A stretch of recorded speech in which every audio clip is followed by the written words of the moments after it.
প্রিয় সহকর্মীবৃন্দ, আমি একজন রাজনৈতিক কর্মী হিসেবে দৃঢ়ভাবে বিশ্বাস করি যে পর্যায়ক্রমিকভাবে আমরা সেই মানুষগুলোকে খুঁজে বের করতে সক্ষম হব যেই মানুষগুলোর প্রত্যাশা এই দেশের বৃহৎ জনগোষ্ঠী,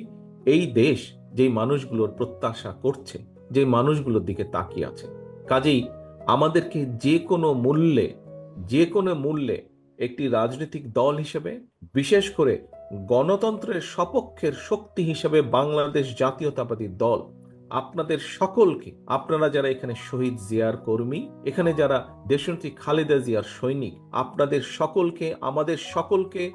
চেষ্টা করতে হবে, অব্যাহতভাবে আমাদেরকে চেষ্টা করতে হবে যে কোনো মূল্যে বাংলাদেশে গণতন্ত্র যাতে ফিরে আসে, যে কোনো মূল্যে বাংলাদেশের মানুষের ভোটের অধিকার যাতে প্রতিষ্ঠিত হয়। আমরা যদি ভোটের অধিকারকে প্রতিষ্ঠিত করতে পারি বাংলাদেশের মানুষের, তাহলেই আমরা বাংলাদেশকে যেই সর্বনাশের যেই খাদের কিনারায় বাংলাদেশ চলে গেছে, সেখান থেকে ধীরে ধীরে আমরা উঠিয়ে আনতে সক্ষম হব।